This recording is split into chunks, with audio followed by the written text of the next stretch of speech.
right. So welcome everyone to the 2023 Our Future is Science program kickoff.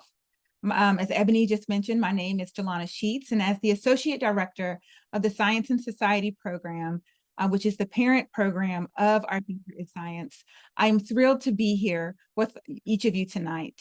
Our goal this evening is to ignite your curiosity and leave you feeling inspired. The Our Future is Science initiative was created only just a few years ago, and it was created in response to the incredible youth activism surrounding vital social issues deeply rooted in science, such as climate change, water mismanagement, and infectious disease. It also emerged from the urgent need to promote STEAM diversity and create a more equitable future in all fields. The students within the OFIS network, whether directly or indirectly engaged with us, are the next generation of scientific and societal leaders. OFIS is built upon 4 pillars, each focused on leveraging STEAM disciplines to address societal and social justice issues. Okay? And our pillars include our mentorship program, which is open to high schoolers and graduate STEAM students from across the country. Our ambassador program, these are alumni of the mentorship program that want to continue their charge to connect science and social justice, or STEAM more broadly. We also have our Champions for Social Justice program. And these are for those students who, due to just constraints with any nonprofit program, that we're unable to accept into the mentorship program, but that we feel could benefit from engagement with some elements of our program, of our mentorship program. And then we have our educational campaign, where more recently we've been posing to students, young people rather, all over the country, how could science solve a problem in your community? And so those who have the most compelling and thoughtful video responses have received cash rewards. And so this year we received an overwhelming 700, over the past 3 years, we received an overwhelming 700 plus applications from students that have been eager to join the program. We are excited to announce that we have accepted 70 students into our mentorship program this year, along with a number of alumni who are now proud OFIS ambassadors. While we are still enrolling students into the Champions program, in previous years, we've had about 80 students that have participated. We are incredibly grateful for the generous support of our current program sponsors, including the Amgen Foundation, the Samueli Foundation, the Burroughs Wellcome Fund, 3M, and the Carson Family Trust. We would also like to acknowledge our founding supporters, including the Rita Allen Foundation, the Lyda Hill Philanthropies, Genentech, and the Manitou Fund. Without these funders, none of this would be possible. Lastly, I want to extend my heartfelt appreciation to our small but dedicated team. Their passion, hard work, and unwavering commitment have made this program a reality. We are united in our vision for a future where science and social justice intersect, and we are excited to embark on this journey with all of you. Thank you, and let's make 2023 Our Future is Science program an unforgettable experience.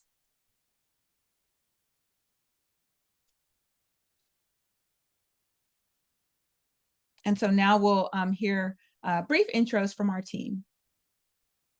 Hi, everybody. So it's good to see all of you again. My name is Hassan Farah, and as a Senior Manager of Social Justice with OFIS and a Science and Social Justice postdoc with our parent program, the Science and Society program at Aspen Institute.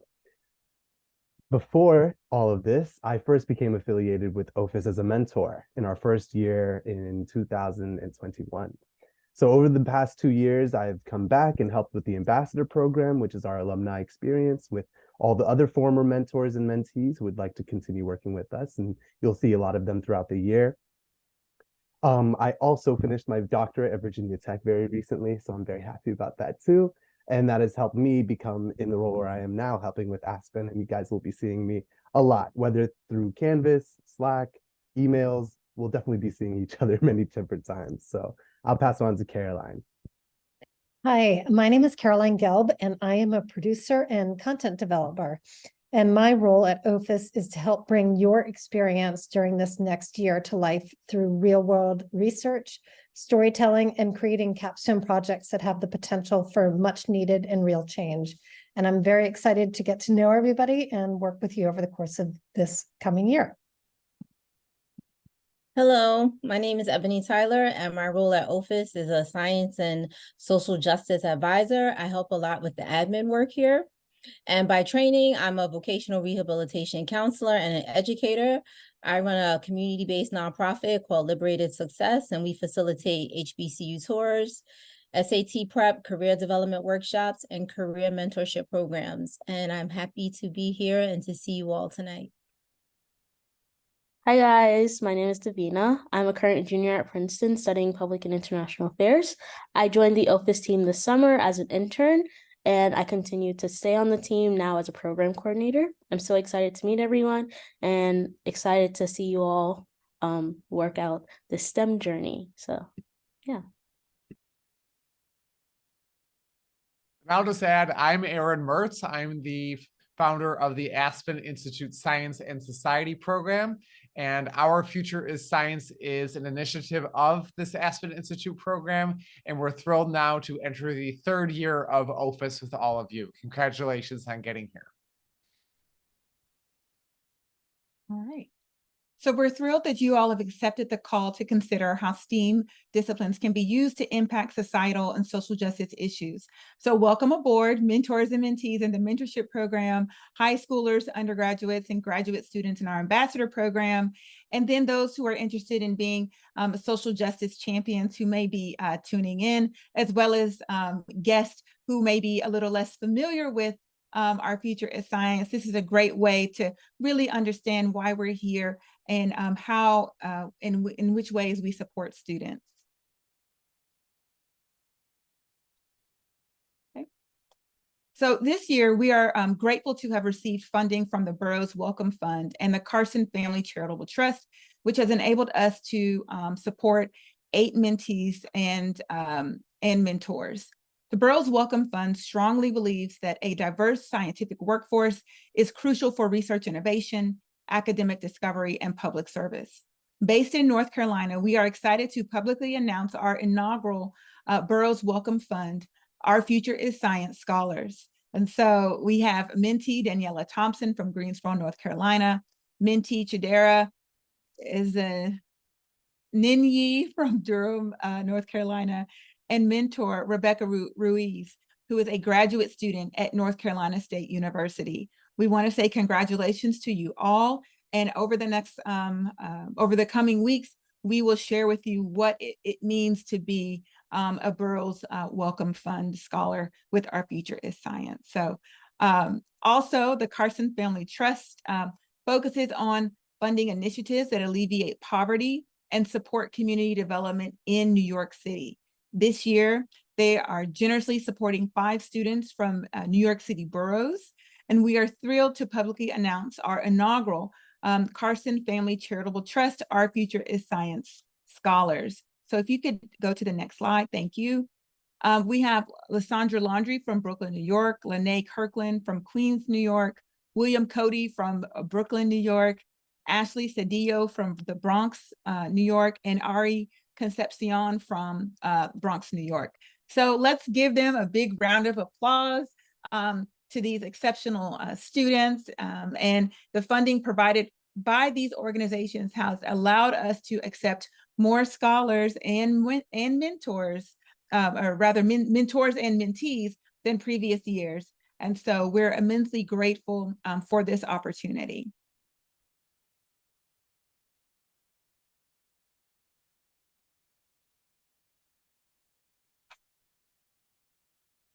All right, so before we begin our talks, we'd like to take a moment to hear from you all. So for those who are OFIS participants, what makes you excited to be a part of Our Future is Science? Or what has inspired you to be a part of this program? And so you can put your comments in the chat.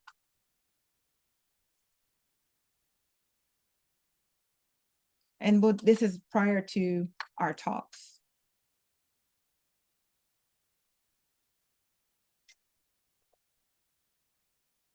So what makes you excited to be a part of our Future of Science, or what has inspired you to be a part of the program?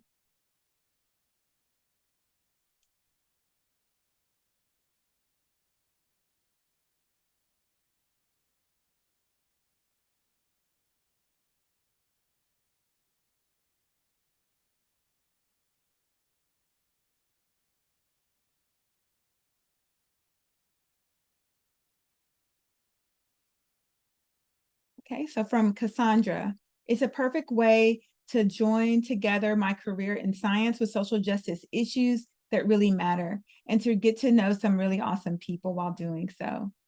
And so from Brianna, to be able to reach back and pull up the next generation and mutually learn from one another. And let's see, from Araya, my teacher and I were talking about all the problems hidden in the school, and then mentioned this amazing program, so that inspired me to take action. Prisha is excited to develop a capstone project to take initiative and solve social issues in their community. And then Isabel, learning about the different types of social justice issues that are happening in the world today.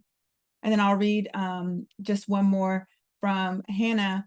You know, I've always wanted to use my time to help people, but I never really knew where to start. And I think that this is a great way to understand how science and social justice work and be able to help people. So I think that this is great. We appreciate you sharing. You can continue to put that in the chat if you'd like. But we're going to go ahead and move forward. And so tonight's topic is the blueprint, engineering for the people. We have two incredible keynote speakers, Dr. Millard McElwee and Ms. Meagan Williams. Both are civil engineers hailing from New Orleans. Their childhood experiences shed light on societal issues that they are now addressing in some capacity to their through their STEM careers. They will demonstrate how engineering can be a powerful tool to tackle environmental injustice, which is related to other issues inherently, such as housing, education, climate, and racism. As Audre Lorde once said, there is no such thing as a single issue struggle because we do not live single issue lives. So everything really is interconnected. And so to help you understand some of the experience that both of them lived through, which was Hurricane Katrina, we're going to share a glimpse of the film, or the documentary rather, Katrina Babies. And this will help you understand the impact of Hurricane Katrina and its aftermath. And so we can go ahead and play that now.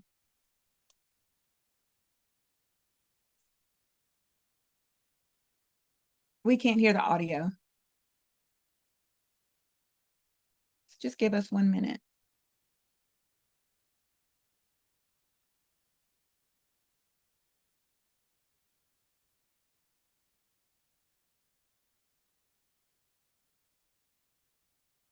Okay, we still can't hear it. Okay, give me 1 second. I'll do it one more time. Okay.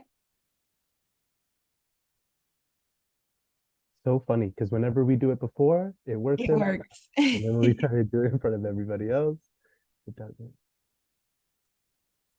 All right, here we go. Sharing the screen one more time.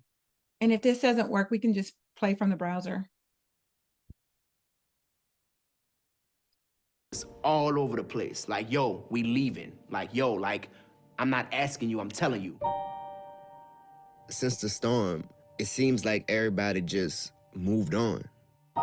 In America, especially during disaster, Black children are not even a thought.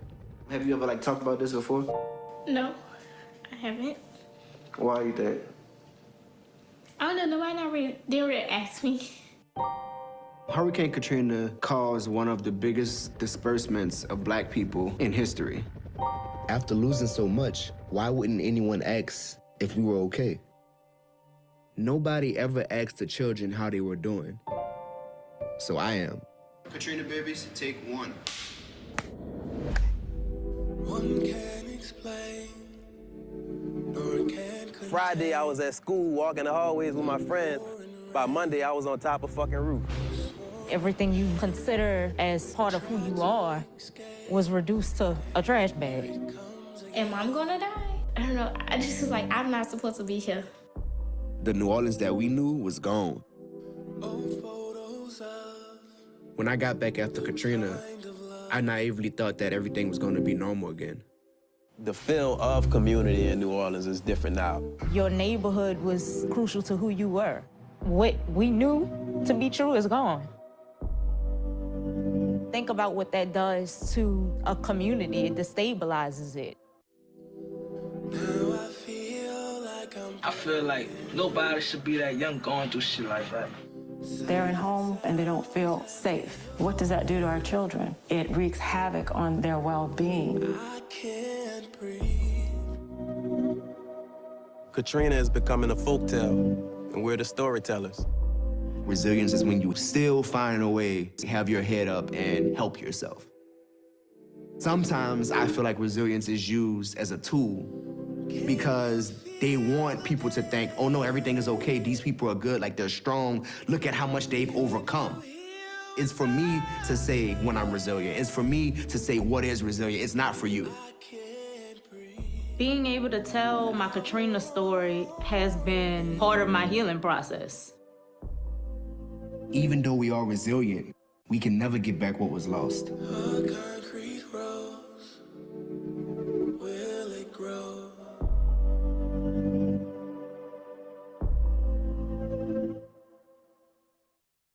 All right. So I get emotional whenever I watch footage from that time, having lived in New Orleans before and after Katrina, as well as being currently being a professor at Tulane University and leading community-based research in neighborhoods. I can attest that the city and its people, although resilient, are still in the process of recovery. And our presenters today highly prioritize community, diversity, and amplifying the voices that are often left unheard.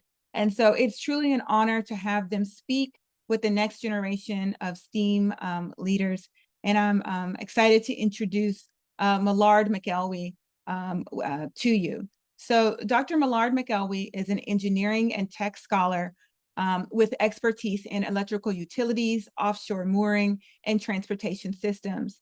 He applies his education and industry experience to provide innovative solutions for risk management in various energy sectors. He's not only a licensed contractor in Louisiana, but also an associate engineer at Rand Corporation. In a recent role at Exponent, he investigated failures and fires of electrical transmission and distribution structures. Dr. McElwee is highly skilled in risk and causal analysis techniques, including multi-hazard risk analysis and root cause analysis. Based in the San Francisco Bay Area, he holds a PhD in civil systems from UC Berkeley and teaches summer STEM courses at Carnegie Mellon and Rice universities. Additionally, he's an adjunct professor at Santa Clara University, focusing on geographic information systems, or GIS, and transportation engineering. His research interests span environmental justice, transportation simulation, natural hazards, and machine learning. Welcome, Dr. McElwee. Thank you so much, Jelana, for that introduction. I'm going to go ahead and share my screen.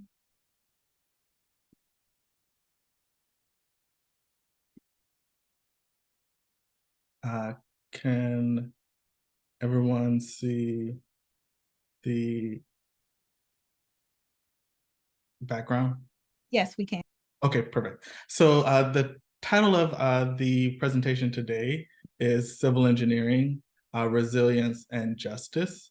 And I think these two words really sum up my career as it relates to engineering, but also from a like societal standpoint.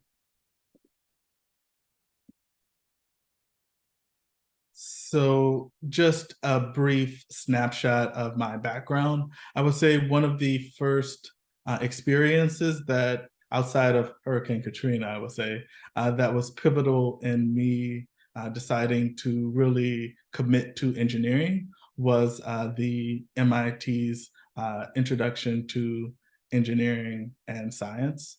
And so this summer program was 6 weeks.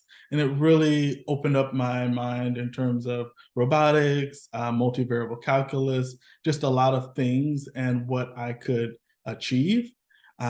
After doing that program, I attended Carnegie Mellon, where I studied civil engineering, mainly from a project management, project construction focus.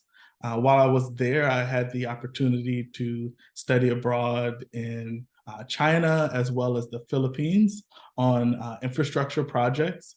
So those projects were really instrumental in me having a hands-on approach to the context of civil engineering.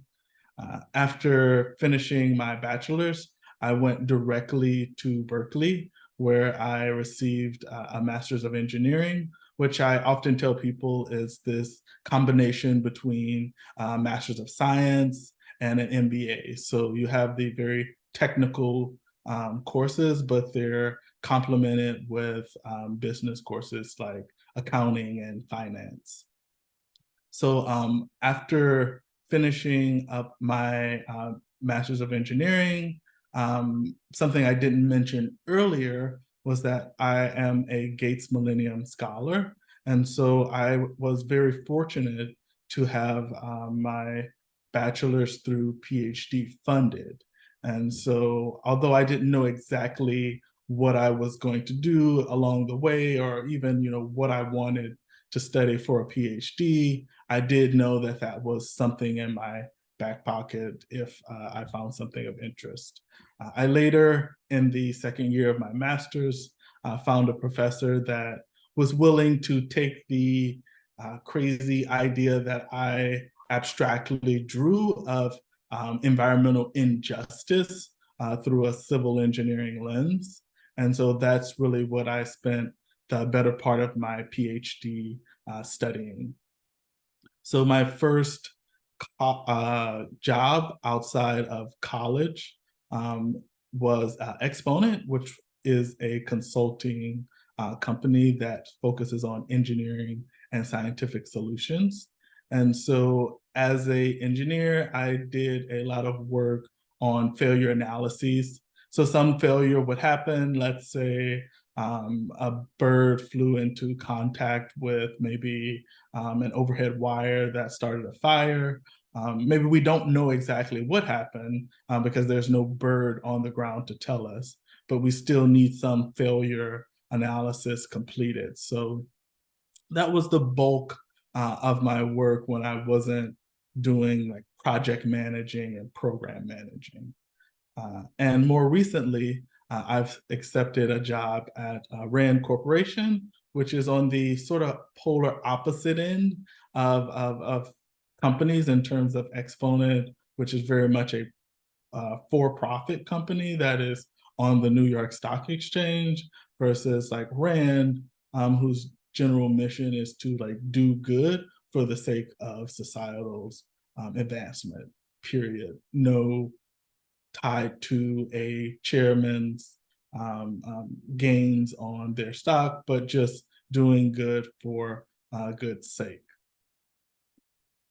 So maybe you're wondering, why disasters? And so I think this diagram here from the National Oceanic Atmospheric Administration does a really good job of showing, why disasters, specifically flooding disasters, are a major concern. If we're just looking at 2022, there were $18 billion disasters. And if we're even looking over a longer period, let's say 1980 to 2020, we can see that approximately 80% of these billion-dollar disasters involve some type of flooding. So that could be, a severe storm.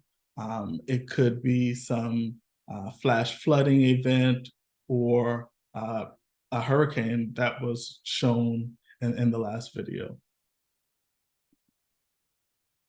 So something that I observed very early on in my master's and PhD program was this link between justice and engineering failure. So I think this quote very adeptly sums up this claim. It states, generally rich people tend to take the higher ground, leaving the poor and working class more vulnerable to flooding and environmental pestilence. And so it's this idea or concept that there are certain groups that are disproportionately affected by natural hazards or other events as opposed to their counterparts.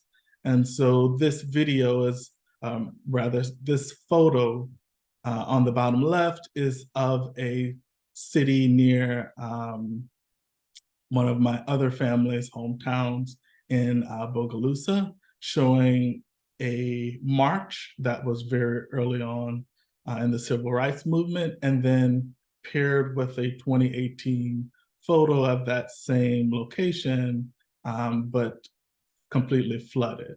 And so there's this unbeknownst link between often engineering failures and some fight for justice.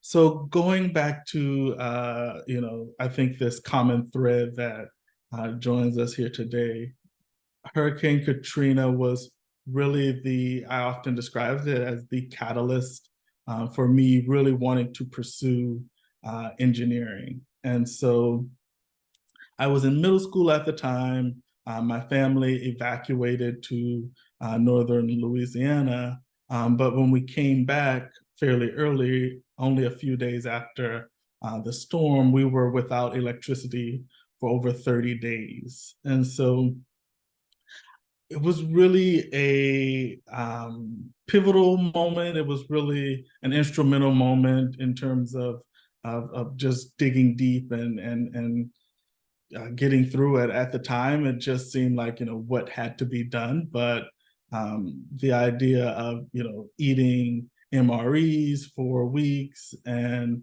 having to ration items is something that seems just crazy. But this event really made me think about how did this happen, not only from an engineering perspective, because yes, we can say maybe that the levees failed, but there's also the governmental standpoint as well. There's this really breakdown in communication that was happening even at the highest levels of the president. And so how does something of this magnitude fail and then take so long to repair? So going back to this figure, you'll see that some of the more devastated areas in terms of color and approximate floodwater depths, those that are shown in black or red, are in neighborhoods that are lower income. And so whether that's the lower Ninth Ward or certain areas in New Orleans East, these communities bear the brunt of Hurricane Katrina, which we now, a lot of eyes and studies have reported is, unfair. But this is part of the work that I chose to extend on with my PhD. So here are just two other examples of, environmental justice and some other projects that I've worked on. One of them is optimizing coronavirus vaccination locations. So right after coronavirus became more widespread, we started to notice that vaccination centers were, popping up in a lot of CVSs or communities that had CVSs. And there are a lot of Black and Brown communities that don't live on a corner where there's a Walgreens or a CVS. And so this study was really looking at how can elected officials make conscious efforts to pick locations that are strategically located so that the benefit can be shared equitably. Another project that I had the pleasure of working on was looking at more from a traffic analysis. How can we use resilience to look at vulnerable populations. So specifically, we might consider elderly as vulnerable populations, or we might consider socioeconomic lower income areas as vulnerable communities. So here is just a diagram from my dissertation, which shows that African Americans have 15% longer work trips. I think this just was intended to show, what I was hoping to quantify at the end of the day, this disproportionate impact on certain communities. My work was looking at home to work trips after a major flooding event. And in that case, we found that, again, African Americans have on average 15% longer work trips after a major flooding event. This next page really sums up the math that goes behind that simulation. So you can think of some example network where we have these numbers that represent the edge length or the length of the link. And then we have these nodes which combine the links. We can construct a graph that can be showed on the top right of the example network. We can also have some capacity or some maximum amount of traffic that can flow. If we then have this network that we've written up in a similar format, we can perform some type of optimization or minimize. In this case, we want to minimize travel time. So here are just some other byproducts of that analysis. We can get the total traffic flow in a given link, or we can just derive the individual travel time. So I wanted to touch on briefly some other portions of things that I work on. So not only failure analysis, but risk assessment. So maybe a community, or not necessarily a community, but maybe a private company wants to look at, what is the impact of climate change? So what is the impact of rain or water over 25 to 50 years on their assets, whether they're utility poles, utility towers? Looking at what types of risk these assets have was one part of my responsibilities. Additionally, I mentioned construction management and program management. I am a licensed contractor. So in the state of Louisiana, where I was born, I am licensed to build highways, roads, and bridges. I'm happy to answer or talk more about that during Q&A maybe, but I started a construction company with my family, and really that's how I got into becoming a contractor, and then finally teaching.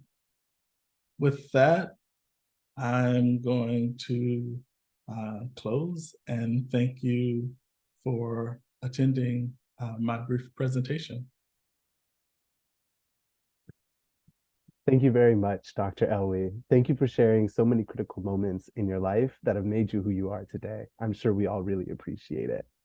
Everyone, please hold your questions until after all of our speakers have finished. But if you want to put your questions into the chat, you can do that now, and then we'll touch back onto those later. I'll pass it on to Caroline to introduce our next speaker. Great. Thank you so much. Our next keynote speaker is Meagan Williams, a civil engineer and registered professional engineer. Meagan serves as the Urban Water Program Manager for the City of New Orleans, Office of Resilience and Sustainability. With a focus on stormwater management, she plans and implements practices, policies, and initiatives throughout the area.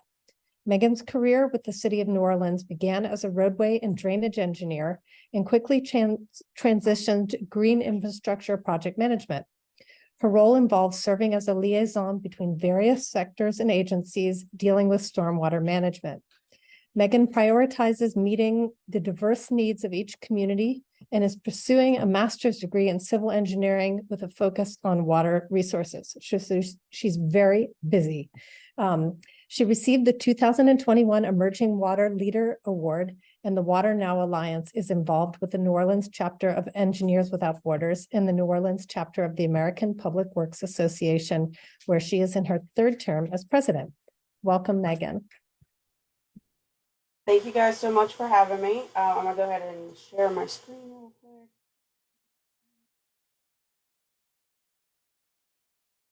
Y'all see that? Awesome. So as it was mentioned in my bio, I am a New Orleans native. I was born and raised here. I've done all my schooling and education here for all of my life.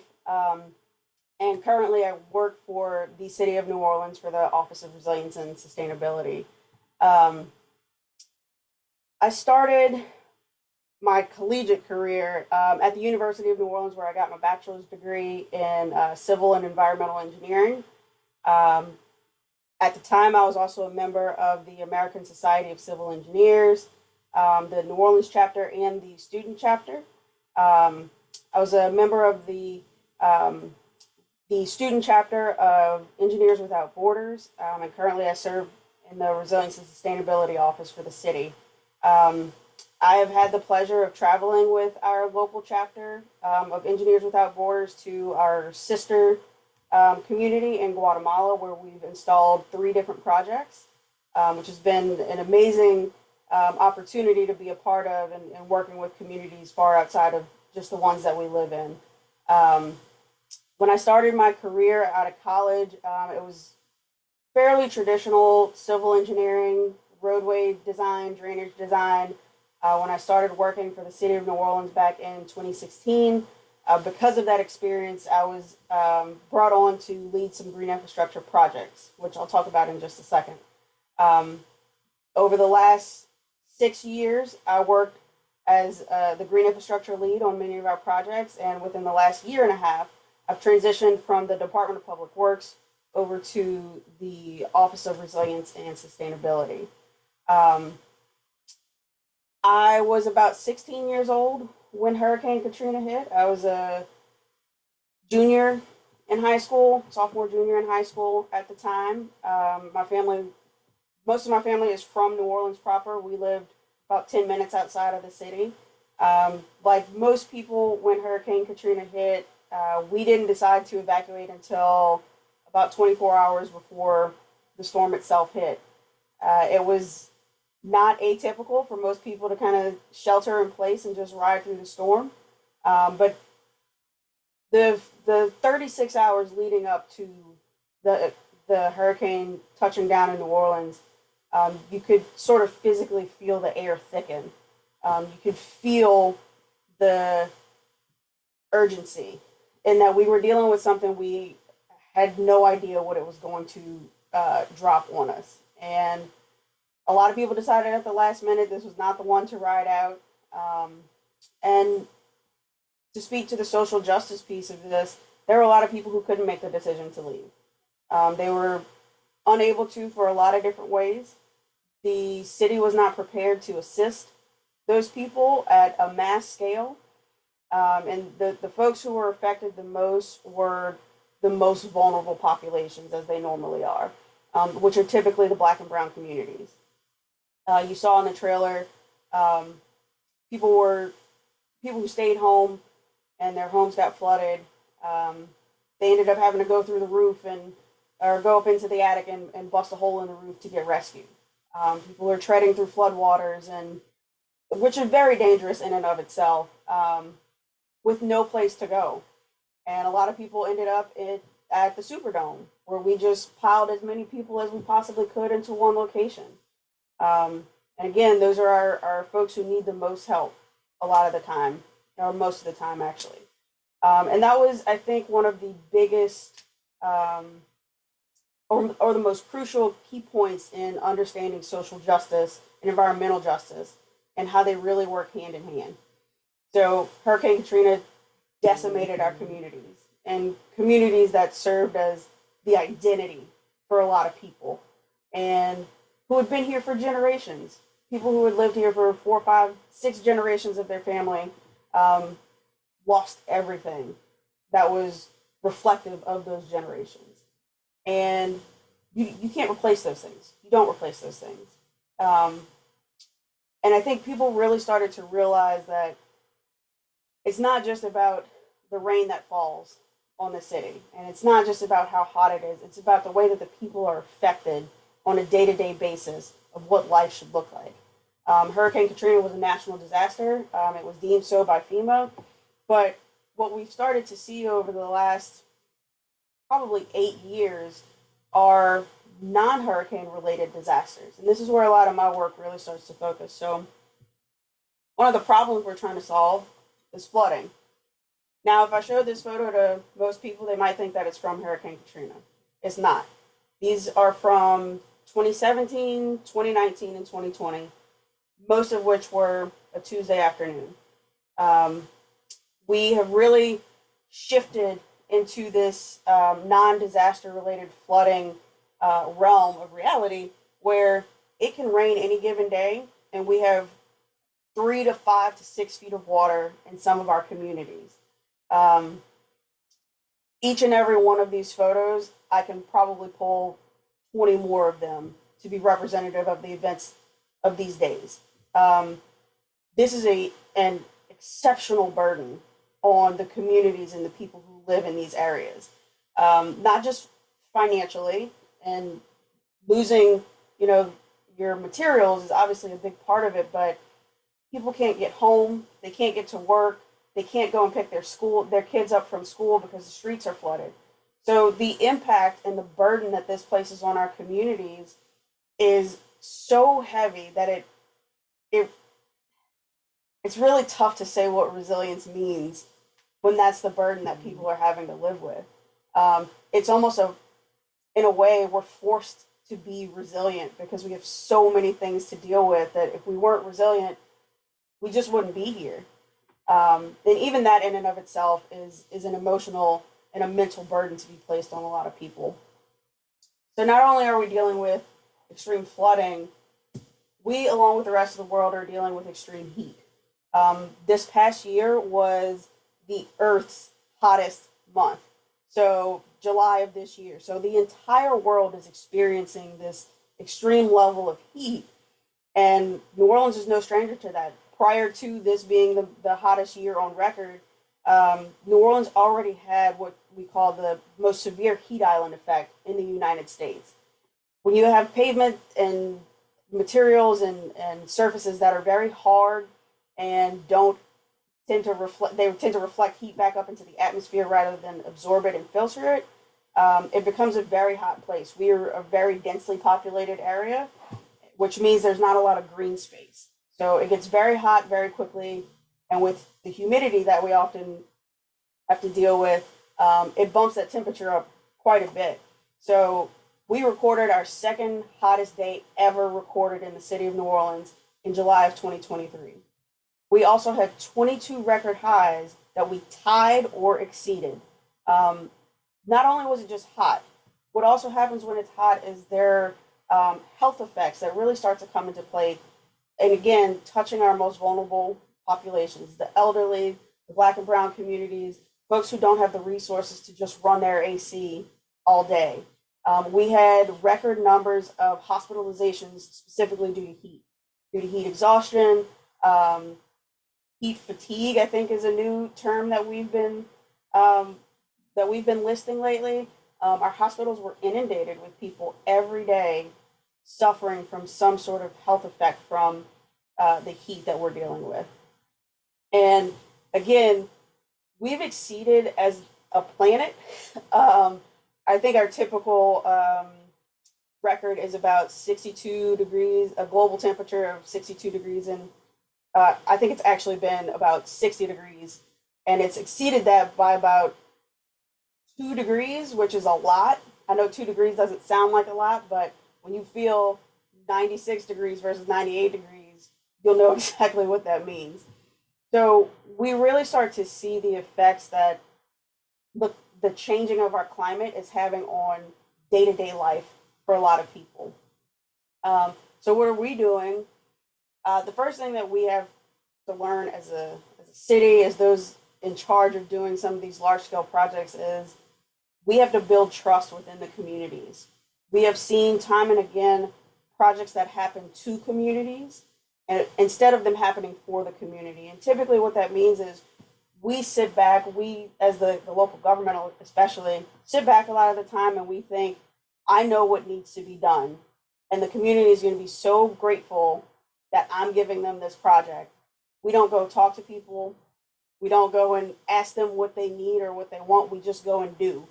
And if you ever have the time to do some research, I would encourage you to look at the Claiborne Corridor.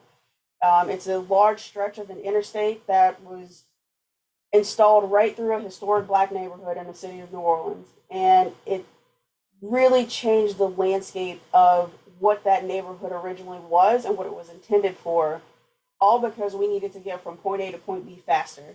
And the people making decisions did not think about the people who were affected by those decisions. So first and foremost is understanding what your community needs. And you can only do that by going and talking to people. We as engineers have a tendency to sit behind our computers and run the data and run the numbers, and we forget that somebody is using the product that we're developing or the solution that we're trying to put forth. So understanding the community that you're trying to serve, and I think this goes across a lot of sectors and not just in engineering, but understanding the sector that you're trying to serve and what their understanding of the supposed issue is has to be a first step. In conjunction with that, understanding who is the voice in the community that can speak the language from our side as the technical side, as well as from the community side to say, this is what we need, this is what we want, this is how our neighborhood functions. You have to do both of those things at the same time. You have to understand the need, but you also have to understand that depending on what sector you're in, as local government, I'm the least trusted voice in the community a lot of the time. So we have to partner with community agencies and community-based organizations to say, help us help you. Help me understand what is going on and how you function on a day-to-day basis, and help me understand what solutions are going to best meet your need. We've gotten far away from asking that a lot of the time, and we tend to just plug some numbers and say this is the solution, and that's not always the case. So again, making sure all of this leads to understanding and making sure that the projects we do as engineers especially are for the benefit of the community, and the community has had a voice throughout the development and the life cycle of a project, and that it is not a thing that is happening to them unwillingly. So some of the solutions that we've done for the city, one of the biggest things that we've started working on is this element of green infrastructure. And for us, green infrastructure is sort of mimicking what nature does when it's left alone in relation to flooding. So if you go out into the forest or somewhere, there's not a lot of paved surfaces, there's not a lot of cars, there's not homes. Nature does what nature does. Water tends to flow to the point of least resistance, but it's not necessarily flooding in our forests and our jungles and things like that. So we try to mimic as much of that through some of our more man-made solutions to make sure that we're actually able to capture water before it gets into our drainage system. So from a very technical standpoint, the city of New Orleans is a bowl. We sit sometimes 7-ish feet below sea level, and we're surrounded by levees to protect us from the Mississippi River, from Lake Pontchartrain, which means that anytime it rains, we have to pump our water up and over a levee system. And that's a lot of excess burden on our infrastructure that we have to consistently learn how to adapt.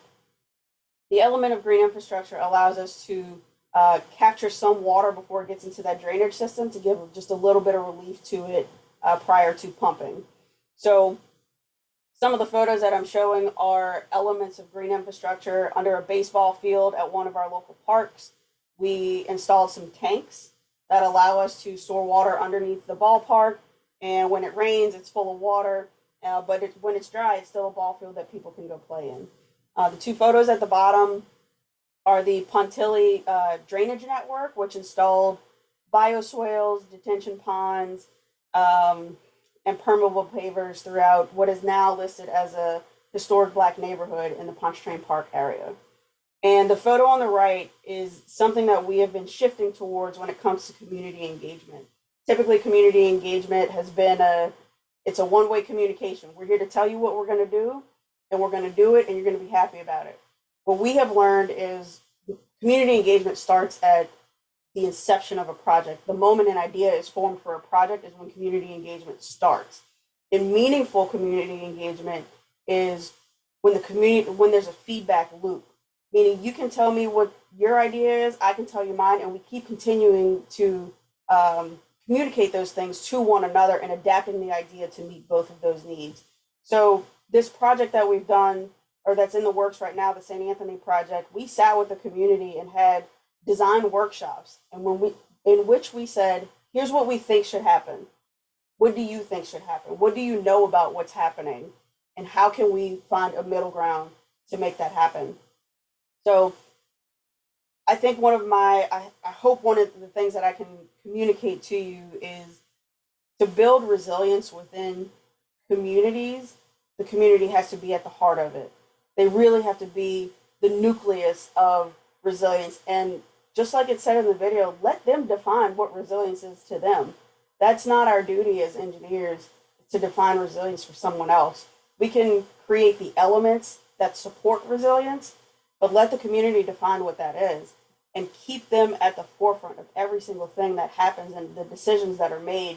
Because at the end of the day, your end user is the community that you are serving. So I hope that I can urge all of you to really be those boots on the ground people. Find the voice that's trusted in the community and work with them to figure out a solution that works for each individual community. With that, I will stop sharing and turn it back over. Thank you so much, Meagan. Hearing your and Dr. McElwee's personal stories, beginning with Hurricane Katrina and leading you into your professions, is incredibly inspiring. And your talks are also really basically blueprints for the capstone projects that the mentees will be working on this year. They're perfect examples of how students will learn about social issues, who stakeholders and audiences are, and how science can play a role in developing solutions. So thank you for setting them, really starting them on the right track. And the OFIS community here tonight with the students, mentees, and mentors and staff are even more sure of the work ahead that we'll do as part of OFIS and in our daily lives. So thank you both. Before we start on the Q&A, we would like you to take about 30 seconds for the mentors, mentees, ambassadors, and champions to let us know that you're here. And that just means filling out this form that Hassan put in the chat, and just fill out the attendance form. And then I will hand it over to Hassan and Davina to get us started on the Q&A. Thank you very much, Caroline. So thank you as well to all the mentees and mentors and ambassadors who've been asking questions. We have those questions in the chat. So please, if you have any questions, we'll start with Davina choosing from students who have already put questions into the chat, but don't let that stop you from putting more questions into the chat. If you want, you can also raise your hand and we can choose on you that way, but we do have a list of students who've asked before.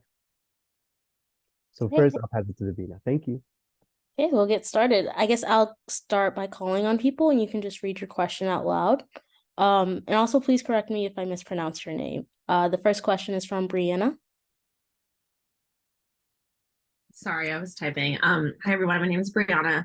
I was just wondering, for the last presenter, I mean, city resilience is really important, and then also thinking about like climate change, but we know that climate change exists, right? Some people like to deny it. So I would say, like, in your best case scenario, what do you think should be done in order for people to really get it and understand the impact in a way that's not doom and gloom, but like to create that resilience and to say like, okay, maybe we still can collectively change this around? Great question. So I think education really has to be a really big part of the work that we do. And what I've seen to be a successful approach is personalizing climate change. A lot of the things that we hear in relation to flooding, particularly from Some of the older populations is it never used to flood like this, or I've never seen anything like this except for Hurricane Katrina. Then you can start drawing the connections between what they've seen and they've experienced to what we know to be climate change. Yes, there's climate change deniers out there, and I think you have to focus on the people who are showing a willingness to understand what you're talking about. They maybe just need a little bit of a push in the right direction. And keep in mind, people don't always have the same access to the information that we have. And there's information overload. There's so much information out there that it can be overwhelming for a lot of people to kind of sift through and say, well, how does that even matter to me if they're talking about something in California or New York? I think you have to really personalize the effects of climate change. And it doesn't have to be doom and gloom. It's just saying, oh, you told me that it doesn't flood or it floods like this and it never used to. Here's why. We're getting more extreme floods because of X, Y, and Z. I think everything just has to be a really personal exchange of information.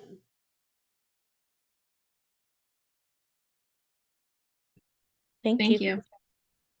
Okay, next up we have Zakaria. Yeah, Zachariah. So my question was, and this was like kind of a question to like many of the speakers, which was what challenges, like major challenges did you have to overcome with the different pathways? And what do you think could have gone differently with the results if you chose to do something else?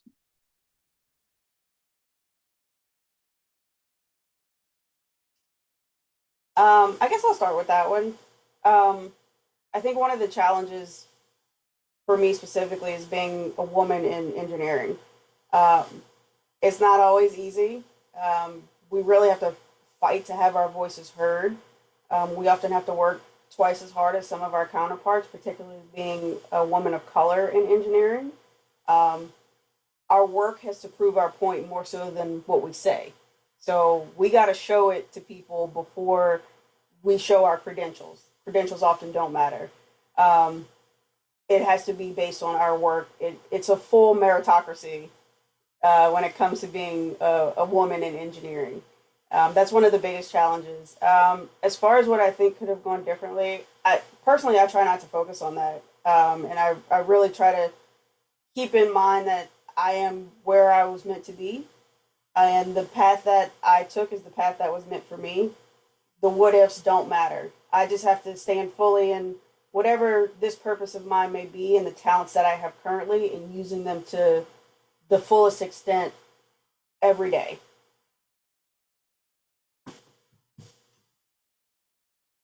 So I'll do my best to follow up with that great response. So I believe one of the things you have to do is be resilient. It's really easy to quantify resilience from like an engineering perspective. We can say, oh, the resilience is, equal to some failure rate times. But for resilience for a person, I think you'll find that things will come up. You will have to deal with death. You will have to deal with anxiety, depression. You'll have to deal with many positive things as well. Friends getting married and those things. So my main point is, life doesn't stop. It continues to move. And if I can give you any advice, is to not be focused with the present. Enjoy the present. You live in the present, but don't be overwhelmed by if it's not exactly where you want to be, because just think of it, like I said, from a more resilience standpoint, and maybe it's a pivot. It's something that you need to do to change. As Meagan stated, I try not to think about what didn't happen. I did a summer program at MIT, but I didn't go to MIT. So that was like my first introduction to like, oh my gosh, I'm a failure. But I eventually got into the master's program, but at that point, I didn't have anything to prove. So again, just being resilient and being able to pivot and not being focused on the rear view is going to be my answer. So thanks for the question. And yeah.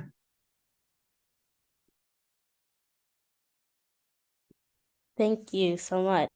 I think I missed a question earlier, so we'll go back up to Therese.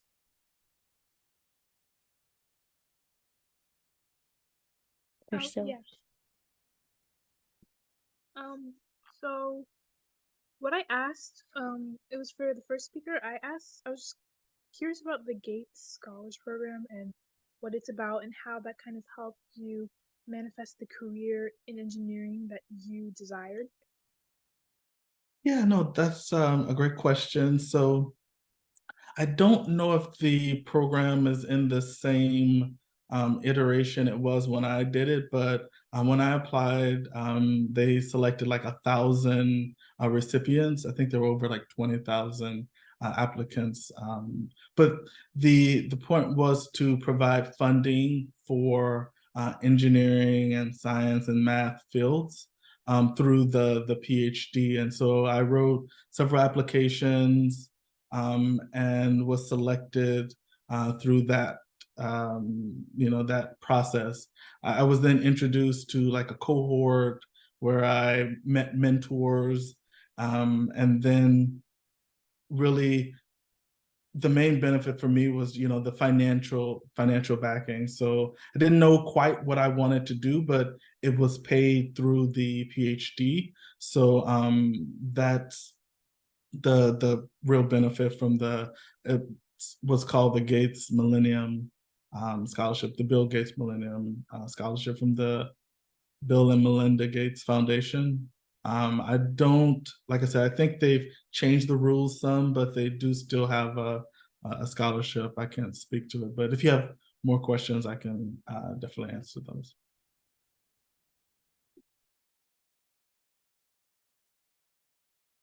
Okay. Next question we have from Amira. Hi, I was wondering if you guys found it harder to like build trust or like, I guess, gain the trust of the community than working like on the actual projects. Because I get like if you do lose a lot, then it's kind of hard for you to like get your hopes up again. So do you think it was harder to like gain their trust?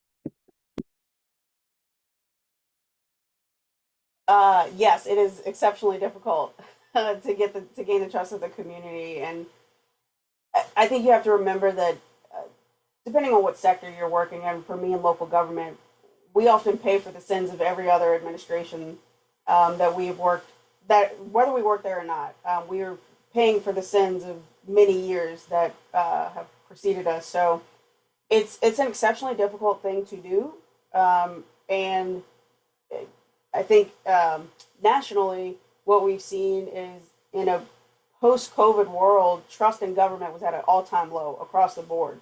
It's not unique to us here.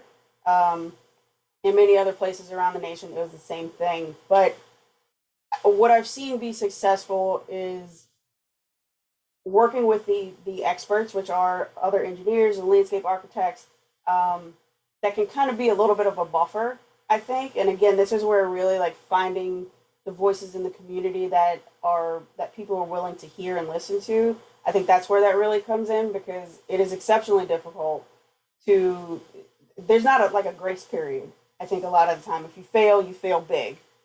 So part of that comes with, I think, tempering the expectations of what you're doing, and that for the projects we're doing, it is not a catch-all to solve every single problem.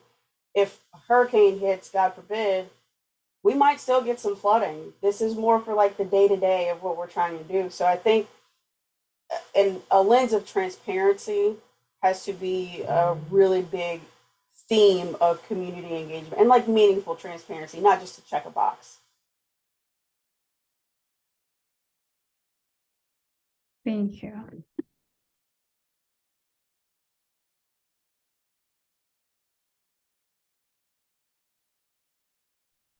Okay, we can move on to the next question. Autumn. Thank you both. That was really awesome. I just moved down to Ocean Springs, so I'm very close to New Orleans, and it's really, really impactful to hear those stories being so close to the coast now. So thank you guys. So my first question was pretty much answered. I think I'm just going to move on to focusing on the feedback loop that you mentioned, Megan. Can you touch a little bit more on some of the success that you've seen within feedback loops and kind of what that looks like and how long those feedback loops usually last for? Yeah, one of the things that we've seen be successful is like design workshops of sorts where, we internally from the government perspective, we have our team that's managing a project and our engineers and architects. And what we've seen to be successful is once they've developed sort of a concept for what that should look like, for what a project should look like, is to take that to the community. Also being mindful of, again, understanding the community is such a big part of this, because if we do it at 2:00 in the middle of the day when it's working hours for us, it's working hours for the community as well. So yeah, actually like doing meaningful engagement. So thinking through things like after work hours, we've also been able to provide like childcare services when we do community engagement, because we understand that people have kids and they got to get home, and like it can be a task for people to really come and sit with us. So we have to make it worth a while. We got to provide something. So the feedback loop should last from the beginning of a project through at the very bare minimum through the end of construction. And the way that the feedback loop has worked for us is we go with a concept, we create tangible activities also for the community. I think just sitting there and telling them a story is not how to win them over. If you give them something tangible to make them feel, or to make them understand that their voice is actually being heard, you get much better feedback. And then going back to them and showing how we incorporated the things that they've said on a consistent basis, particularly throughout the design phase of a project, that's what's been most successful and well received in some of the projects that we've done. Great, thank you. We have time for a few more questions. I think our next question is from Shantali. Yeah. So I guess this works for the both of you, but I was just ultimately wondering, I think you articulated this perfectly, like as we navigate a post-truth world, what can we as academics or, even at the high school level, what can we do in preparation to serve the communities that we want to serve if we're not already doing that in our work, but just like what we can do as students, how we can be, just gain trust and be trustworthy. That's another great question. I think, one thing comes to mind is just arming yourself with the facts and that knowledge, so it's not always a doom and gloom scenario, but, it is important to know that, our atmosphere is heating up, which is causing snow caps to melt, which may, affect the rotation of our oceans. Being armed with that knowledge when you're talking with someone who is refusing to accept it may not convince them, but will at least allow you to articulate your point correctly, and maybe even join, get someone to join in with you. So really just spending a good amount of time to arm yourself with that knowledge, reaching across and trying to communicate that information in a friendly manner will also be received well. But those are two things that come to mind when dealing with misinformation, and then even extending that a little bit further, understanding the history, that may come from, doing listening sessions, going to town halls, doing, interacting with the community. But it's important to understand, what the past has experienced, one from just a, matter-of-factly point, but two, even from a scientific perspective. So, knowing what has happened prior can give you more evidence and tools to convince those who are just, blind to these facts. Yeah, I'll add another good way to participate is to find the neighborhood organizations, neighborhood associations, community-based organizations in your areas that are doing this type of work and get involved with them. You can also get involved with some of the professional societies. So I mentioned the American Society of Civil Engineers. A lot of those societies often have like volunteer days, and it's a good way to sort of understand some of the issues that are being that are trying to be solved for different communities. But I think probably one of the biggest things that I could tell you is find a community-based organization or a neighborhood association that you can start attending, like workshops or neighborhood meetings. If you can start attending those things regularly and meeting with some of the people who are doing the work, I think that's a great way to start getting involved with the outreach side of it. Thank you. Okay, so we have time for one more question from Alan. Oh, yes. In general, communities seem more likely to participate in outreach when some type of incentive is offered. How do you strike the balance between getting responses from interested individuals and getting enough responses to draw significant conclusions?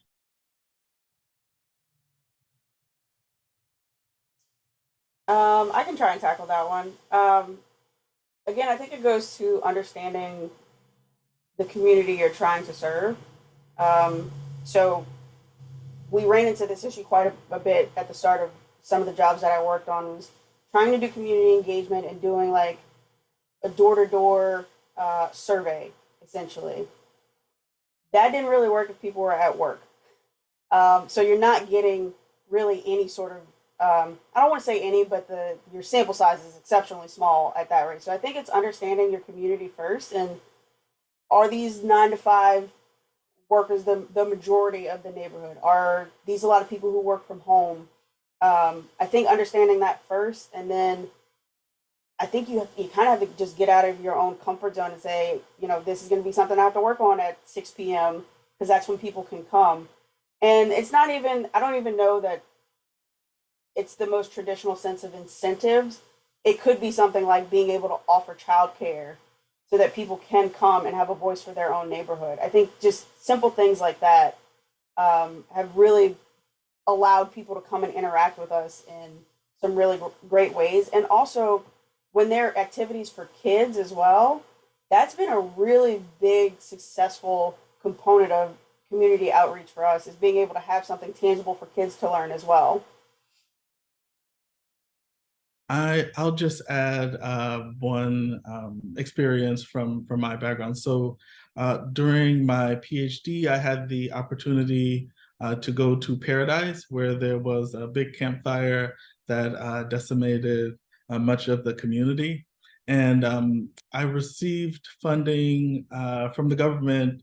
And one of the first things we wanted to do prior to reaching out to them was to make sure that we understood what the community needed. So that included listening engagements where we were having that feedback loop constantly of, okay, this is where we're at.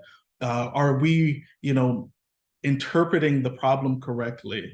I think in terms of incentives that you may be able to provide, maybe it's not that incentive, but it's clearly articulating, hey, at the end of this project, your community will be able to use this tool that will add benefit in this way. It's not always like, okay, here's $50 for doing this survey. It's like, hey, this survey is gonna go into a project that's gonna hopefully reduce your chances of a wildfire happening at this magnitude. So making sure that the stakeholder, whether that's the community or some other agency, is clear on what type of service you're going to be providing and how it's going to be tangible to their everyday life is, I think, of paramount importance as an engineer, because sometimes we get distracted with the numbers, and at the end of the day, the community wants to know what's the bottom line. Thank you so much. Thank you so much to both of our speakers and to everyone who asked the question tonight. This has been a great and an informative Q&A session with helpful advice for mentees and mentors. Next, I will pass it on to Ebony to close off our program. So thank you very much for everyone being here today and helping us kick off our Future is Science program. So we are looking forward to a great year ahead. Before we close out this platform for the evening, we like for our mentees and our mentors and our ambassadors to share one word that describes how you feel about this OFIS journey that you are about to take. So please put that one word in the chat and let's see how you are all feeling. Empowered, energized, excited, inspired, enthused, inspiring, prepared, excited, thrilled, connected, productive, inspired, excited, engaged, curious, amazed.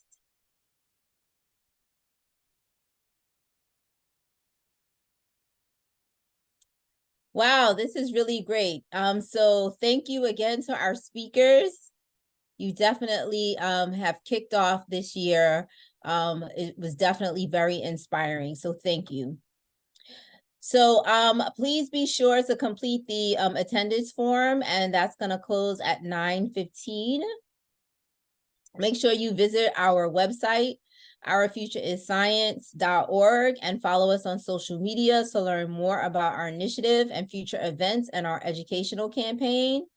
And we have dropped our social media handles in the chat. So thank you again. And we now ask that our OFIS mentees and mentors stay on the call for a few more minutes so that we can briefly share about what's coming up. But to the rest of our guests, we say good night and thank you. And ambassadors will stay on too, just for a little while longer. Thank you, everybody.